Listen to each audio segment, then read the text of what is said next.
سبتي بلا تصدر مقال في مقال كوراتكوم جا فيه انك كان الاتصال هاتفي الموقع التي تفرض ان خلال الاجتماع ديال مسؤولي الانديه بخصوص يعني فرض الضريبه على الانديه كان هناك يعني تصرف لا اخلاقي ديال الاستعكار من ما تنوصلوش للتصرف الاخلاقي شيء بالنسبه لكلمه مرفوضه عندي. كانت هناك كلمه تسب والشتم. الناس كانوا كانوا رئيس كبير ولا رئيس فريق كبير فريق الوداد غير الفاسي هو الوداد غير البيضاوي وتنكلم شخصيا بكل احترام لا سنان ولا كان كمثل الفريق غير الوداد نقول صراحه هذا الموضوع هذا حز في نفسي بزاف وألمني بزاف بحيث ما كنتش تنتظر داكشي اللي وقع. الخلاصه سهله كنتصل بيا الاخ العزيز اللي دعاني لحفل عشاء في المنزل ديالو على شرف الرؤساء وكنت سولته واش فيه اوردر دو جور ولا لا، لان لو كنا غنهضروا على الضريبه مره اخرى سي با لابين باش نمشي انا، لان الموقف ديالي انا واضح وعبرت عليه. انا تنقول بان الضريبه واجب وطني بعنوان المواطنه ما خصنيش نتناقش فيها كاع.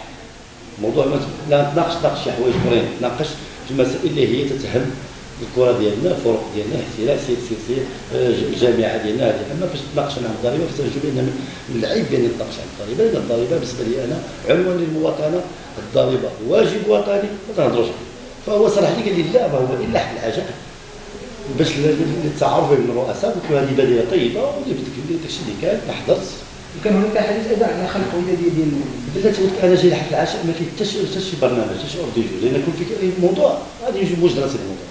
فبالوصول ديالي بقيت نسلم على الاخوان الرؤساء او بعض المندوب اللي جاتني بعض الرؤساء. ملي وصلت لعند الاستاذ عبد الله اكرم فتفاجات بانه تيقول لي خارج لينا في الراديوات، خارج لينا في المنابر الاعلاميه، فين ما نلقاو خدامين الضريبه باغي تخلص الضريبه، واش بوحدك اللي باغي تخلص الضريبه؟ انت تتبيع الشراب، انت تتبيع الخمور. ما تنحاول تنردو تنقول له السي عبد الاله انا راه ما تنبيعش الخمر، انا راه تنبيع الزراع الحبوب وتنبيع الاعلاف، وهذا الشيء اللي حلفتي والمغرب كله تيعرف هذه حلفتي. يعني سي صافي يدخل الكومباس يشوف الشركه ما بغوش الاشهار سي نورمال، يلقى السمي ديالي كاينه في الكومباس، يبقى في الممشى يلقى حفله السي عبد الرزاق سي معروفه تيبيع الزرع والاعلاف ماشي الخمر. ماشي انا ما تنعيش على بيع الخمر، كل واحد وحرفته، ولكن ماشي حرفتي هذيك، كل واحد وحرفته ماشي حرفتي هذيك. فحاولت نردو لا ريزون الله باش انا كان عنده خلق في المفهوم يصلحوا. قال لي عليك تهضر، قلت له ربما خلطتي ما بين الواف وانا. الواف هذاك راه جمعيه رياضيه عندها واحد الرخصه ديال بيع الخمور وهذاك شغلها بوحدو. انا تنبيع الاعلاف والزرع. تيقول لي لا انت بيع الخمر. فشفت الامر شويه بدا يتزير، كملت السلام ديال هاد الرؤساء اللي انسحبت. جاو تبعوني بعض الاخوان الرؤساء اللي تيعتذروا بالنيابه عليه وكذا وحاولوا يردوا لي. فربي تنشكرو وتنحمدو لانه عطاني واحد الشويه ديال الرزانه ما نفعلش، ما قلت حتى شي كلمه ماشي بلاصتها. وفي نفس الوقت جلست مع الاخوان اللي شفتهم بداو يهضروا على الضريبه، فقلت هذا ماشي الموضوع ديالي انا، لانني انا رايي قلت بصراحه في جميع المنابر الاعلاميه وتنعاود نقول اليوم عاوتاني عيب بنا نتهضروا في الضريبه، عيب لان الضريبه واجب وطني. الضريبه الا هضرت على الضريبه ولا كيفاش ندير ليها ولا ما ندير ليهاش فبحال اللي تنقول. يعني انت عبد الرزاق سبتي مع قانون فرض الضرائب؟ هذا شو نقولوا مع قانون، لان الضرائب راه واجب وطني. الضرائب لا الدوله هذه اللي نقول انا بغيت الانفراستركتور، بغيت الشانطي، بغيت التيران، بغيت الضوء، بغيت هذه باش تجيب هذا الشيء تتحفر عليهم.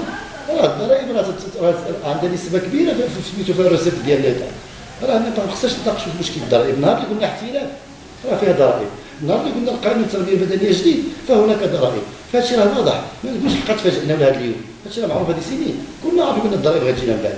المشكل وهو كيفاش حنا كفرق غادي نكونوا قادرين نكونوا فروق اللي بصح محترفه اللي تسدي ضرائبها كاي شركه تسدي ضرائبها ونخرجوا ارباح ونزدهروا الكره ديالنا. هادشي باش كنخصنا نتجمعوا باش نشوفوا الحلول.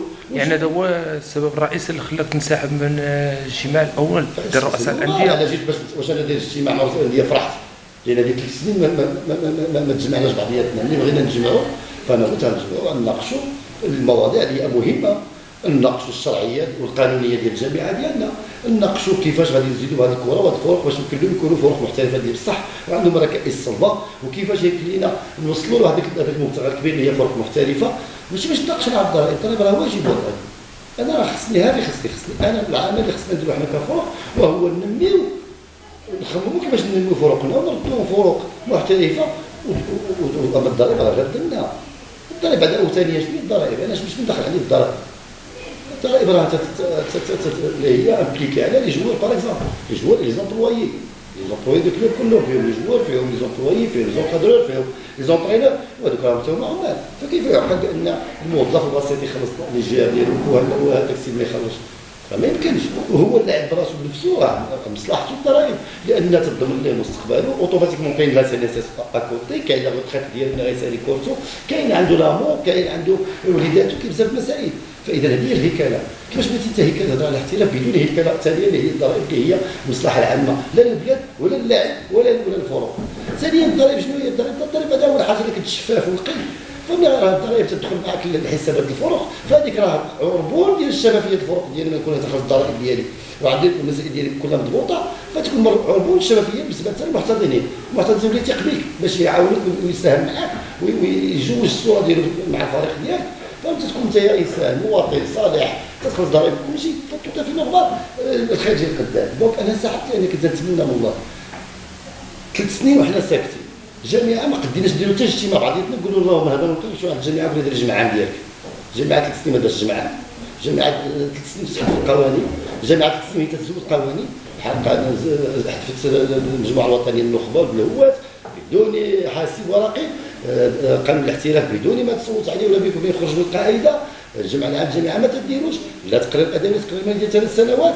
هذا الشيء كله ما قدرناش نهضروا عليه اللي هو حقنا وهو واجبنا ومشروع ديالنا حنا كرؤساء. والنهار الحكومه صاحب الجلاله اللي تير راسها صاحب الجلاله صلوات راه رئيس الحكومه سيد كيران، ولكن راه سيدنا هو كل شيء. تتخرج مشروع قانون اللي هو المواطنه اللي هو الضرائب، نجي انا نجمع عليه باش نقول انا واش ماشي مغربي، انا منين؟ انا مغربي. فاذا داك الشيء اللي وقع لي البارح انا مع السي اكرم باش تقول لي في هذا الشيء انا حتى واحد ما فهمني هذه وجهه النظر ديالي، ولكن باش تفهمني انايا بانني تنبيع الخمور وبانني انا تنعاود نقول بان السي اكرم هو اكبر من هذاك الشيء اللي قال لي. هو انسان كبير شخصيه كبيره ومرموقه اجتماعيا ولا في الساحه الوطنيه ولا كرجل اعمال ولا كرئيس ناجح ورئيس فريق كبير. فتنقول بان ربما تكون سحبات صيف بالنسبه ليه، واما شغلت الفهم واما ولكن بكل صراحه هذاك الشيء اثر فيا بزاف واثر فيا لدرجه بانني تعذبت بزاف البارح نفسيا، لان حنا مع اجتماع الرؤساء باش غادي نتعرفوا زدك واحد تيلعتك بصفات ماشي ديالي، تقول لا خايبه لا زوينه ماشي ديالي، وحنا في مجتمع مسلم وحافظ بزاف الحوايج. بكل صراحه تفاجئت من هذا التفاهم. ماشي هي الخطوه اللي غتخدم عليها سيدي بعد هذا الانسحاب هذا؟ يعني الانسحاب ماشي بعد الانسحاب من هذا الاجتماع ديال الرؤساء. انا بالنسبه لي لان كما كان الحال فريق المدير الفاس خص يكون عنده ممثل في هذه القضيه. علاش انا ما متفاش ممثل ديال فريق المدير الفاس في القضيه فيه في القضيه ديال الدفاع على فريق المدير الفاس. فاش يدافع عليه فاش؟ في القضيه ديال الضرائب. وزاره الفاس واخده موقفنا. بالنسبه مثلا غادي تخلصها كل فريق فوالا يعني تهضر الشرط الثاني من الهضره. انا ديما تنقول مشروع قانون الضرائب راه مازال مشروع، مازال ما دارش البرلمان. هذيك الحكومه شكون هي الحكومه؟ الحكومه راه الكون الاغلبيه ديال الاحزاب والاشخاص اللي صوتنا عليهم حنا ديمقراطيا بانتخابات نزيهه مع دستور جديد واللي تيمثلوا لهم البرلمان. راه كاين داك الناس هما اللي غادي يصوتوا على المشروع واش صالح لنا ما صالحش لنا. ومن بعد غيكون بيان شي واحد البارين ديالو غيكون قوانين وكاين بزاف د الحوايج غادي يجي تيخلص الموظف راه ماشي بحال هذا بحال هذا. كل واحد على حساب ديال لي زيتاب على حساب الصالير على حساب هذا النهار تحط المشروع تحط القانون تحط فيه المسائل ديالو كلها فهمتيني. بدات فاس تدخل عيب عليا انا كرهت بدات فاس نقدر نقول بان خصني نمشي نناقش انا ما خرجت الضرائب ولا انا عطيني ولا تقريبا المشروع واحد الضرائب النهار اللي قلنا كاين بسم الله احتراف راه بسم الله ضرائب. اذا نرجعوا للشيء ديال فاس ماذا اصاب وليد فاس انهيار من حزه البديل في صحيح؟ بكل صراحه كنت تفرجتوا كاملين انا ما فهمتش. انا ما فهمتش، ربما كان غلط تقني ربما كان ما فهمتش لان كانت مجازفه كبيره ربما من المدرب. انا ماشي انسان تقني، انا انسان اداري. بدات فاس واخا فريق الفرق ضعيفه ماديا او نيفو بيدجي. فاللاعبين ديال فاس شهر مارس بقى سالفه اللي مازال ما كملش تيسالوا جوج بريمات، هو تيسال دو بريم تيسال. يعني الفريق داير كيدير ولو متواضعه مربي واجبات مدرب اللي هو اطار داز الفرق الكبار. ما فهمتش واش السوق طالع واش السوق حد، بالاضافه للمقابلات اللي يمكن لك لنا فيما الصعب اغلاط تحكيميه تقريبا نقولوا اغلاط باش تتوهم عباد الله، فربما كاين شي حاله نفسيه عند الدراري خلاتهم يبداو يخافوا. ما فهمتش بكل صراحه ما فهمتش. ولدت الاسئله في موقف حرج كما خصنا نتفقش. كلمه عن المباراه المقبله مباراه مقابله اللي هو كذلك فريق منهار بعد هزيمه كبيره. لا شنو فريق منهار؟ رجاء بدوي فريق حل فريق اسمح لي الهزيمه ماشي مشكل. واحد المره باقي نعقل انا كنتسمى العشاق ديال بورتوغال الكوروني كتلعب فيها روديني سامي واخا انا تنبغي برشلونه ولكن تنبغي ديال بورتوغال لقيت كنت نشجع فيها روديني. واحد المره خسرنا 8-0 ولا 8 ماشي عيب. الناس سالاو دوزو فرحانين وخرجوا مشاو بحالاتهم. شنو المشكل؟ انا ريال مدريد خسرت بلادها ب5 في 6 مع برشلونه شنو المشكل؟ تحرم ما كاينش. هذه كرة القدم يمكن لك تستنى كل شيء. لا ولكن انا ضعيف متشابه. نقول لك شنو الفرق ما بين تخسر بواحد وتخسر ب5. خسرتي. الان وضعيه متشابهه بالنسبه لا ما نظنش لا ما نظنش. الرجاء فرق كبير وتيبقى فرق كبير فرق يحترم فرق قاطره في كرة القدم المغربيه بحال فرق الوداد البيضاوي نهار من ضمن تنحيه وتنحيه الرئيسيه للسعد اللي كان مخاطر سالي البارح فهمتيني. تنظن بان تكون مباراه شيقه وفريق الوداد الفاسي تيكبر في مقابله الكبار. مقابله الكبار تيكبر. نتمنى من الله تكون ان شاء الله شي بشرى للجمهور الفاسي في ذيك المقابله. نتمنى من الله بان ان شاء الله تتبع النتيجه برا بين مقابله الرجاء والوداد والوفد ما تنحضر لهمش في فاس، ولكن المقابله غنحضر لها ان شاء الله. شكرا لك عزيزتي كنت معنا.